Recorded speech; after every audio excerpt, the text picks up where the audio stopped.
Hi po, nagluto ako ng tokwa with tuna. Ayan, bagong imbento na naman po ng ina nyo.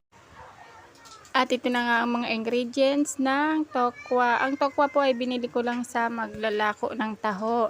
Ayan, masarap po yan kasi bagong-bagong gawa kumpara sa nabibili sa palengke. Ayan, ayan na nga pagkatapos ko ni-slice, prinito ko na yung tokwa. Pagkatapos kong iprito, ini-slice ko naman siya ng maliliit. Ini-slice ko na nga siya ng maliliit at inalo ko na din yan yung mga ingredients niya. Inilagay ko na nga dyan ang sibuyas, siling mahaba at yung tuna. Pag tayo po ay inana ay maraming naiimbentong mga ulam ng mga Junakis, di po ba? Ayan po, masarap yan. Salamat sa panonood.